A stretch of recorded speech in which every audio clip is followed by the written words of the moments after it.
Hello everyone, in this video we are going to know about penetration testing and vulnerability assessment. So before going deep into penetration testing and vulnerability assessment, first of all let's know that what is vulnerability. So what's a vulnerability? It's actually a flaw or a weakness in the system which led the attacker to compromise that system, or in the short sense it's actually just kind of flaw through which attacker can compromise your system or hack your system. Now what is vulnerability assessment? So vulnerability assessment is an important technique which ensures that our system is secure. Now what's this technique is? What's this process? So this process is actually identifying the vulnerability, making the points that where it was found, and in the last making a report of it. So this is a process of identifying, quantifying and making a report of the vulnerabilities, and by telling the organization that what's the security impact of these vulnerabilities. Now what's the penetration testing?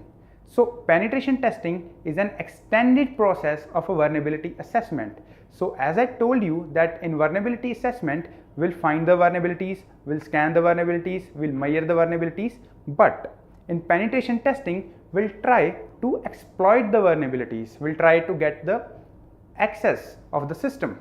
So that's why penetration testing is called as extended process of the vulnerability assessment. So it's a process of evaluating, exploiting the vulnerabilities, and in the last making a report of it. So it's an extended process of vulnerability. So what it includes? It includes scanning, enumerating, exploiting and reporting the vulnerabilities and their security issues.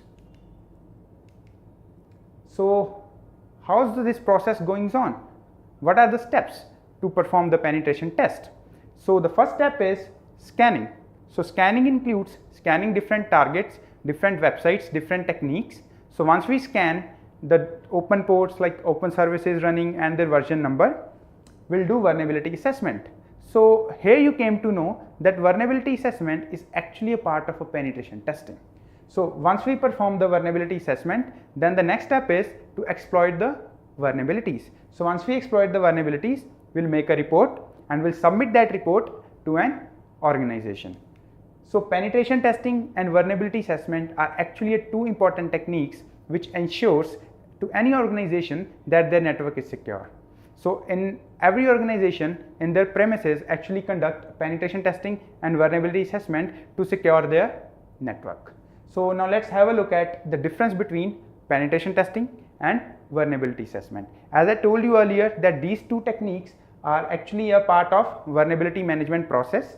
So penetration testing is actually exploiting the vulnerabilities and vulnerability assessment is just making a report and just identifying the vulnerabilities. So it's an extended process, it's a small process, and in the last it includes exploiting and it includes telling the impact of the vulnerabilities.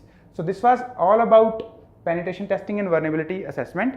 So in this video we have covered that what is vulnerability assessment, penetration testing and their difference. So thanks for watching this video. Hello everyone, in this video we will cover web application penetration testing. So what is web application penetration testing? So web application penetration testing is a process of penetrating the web application and finding out security issues, vulnerabilities inside them. So I have already made a separate course on web application penetration testing which you can find on tutorials point. So I have covered a lot of vulnerabilities inside them and I have listed some vulnerabilities here so you can see. So I have covered various injection vulnerabilities like HTML injection where we can inject HTML into a web application, CSS injection, SQL injection, and even I have also covered some web 2.0 vulnerabilities which are highly complex vulnerabilities like CSRF, IDOR, SSRF attack, server side request forgery, and even RFI, LFI vulnerability. So if you are curious about finding out security issues in web application, or even if you want to hack websites, then what you can do, you can refer my course of web application penetration testing and you can check out all the videos. So thanks for watching this video.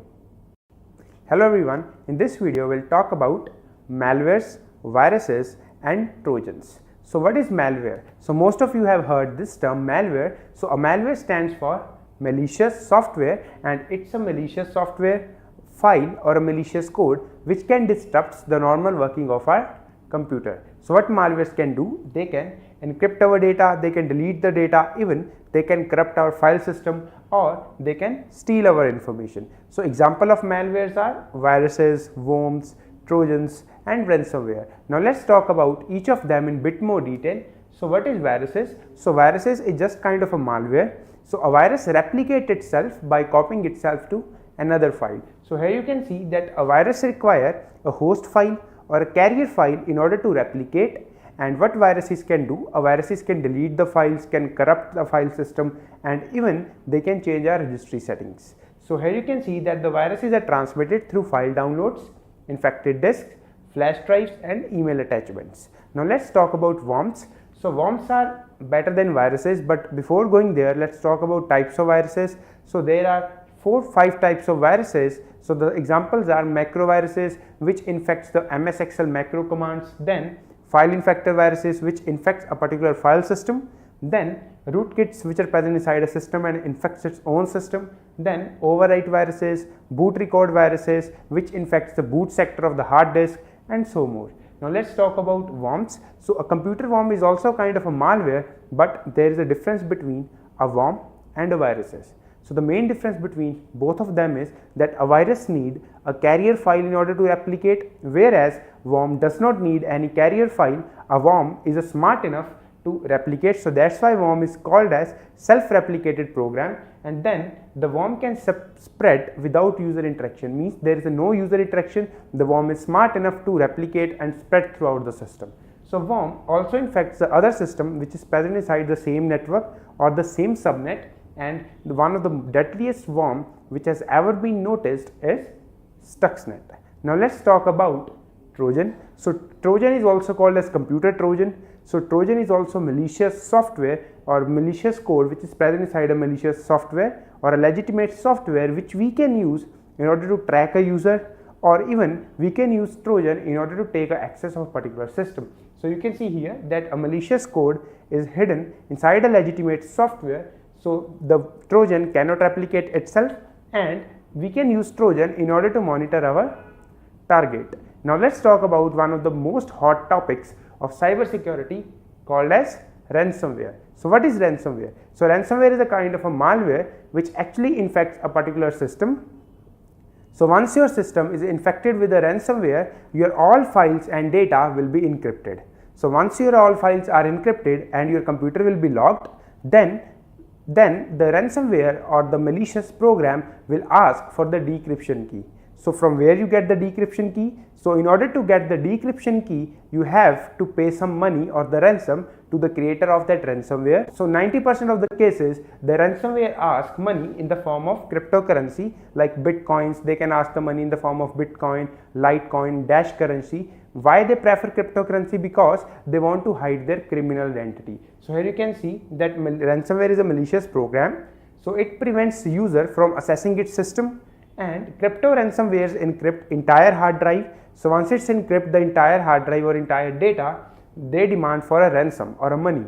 So payment or a ransom is demanded in a cryptocurrency to hide criminal identity. So this is how a ransomware works. And in 90% of the cases, even if you provide a ransom to the creator of the ransomware, they will not give you a decryption key. So the main prevention of the ransomware is to keep a backup of your system. Now let's talk about that what kind of techniques which we can use in order to scan malware in our system. So here you can see the first technique is scan for open ports. So the first thing we can do, we can scan the open ports in our system by using Nmap, Zenmap and even different network mapper tools. The next thing we can do is we can scan for running processes, that what are the processes that are running at the background. We can scan for registry entries, and even we can check whether that somebody has modified our registries or not by using some tools like a registry scanner. Then we can check for the driver softwares or the drivers which are recently updated. Then what we can do, we can even check for Windows services, that what are the Windows services that are running at the background by using some tools called as ServiceWin, or by using Microsoft Services Explorer also. Now, so in this video we have talked about that what is a malwares, viruses, trojans and ransomware. So thanks for watching this video.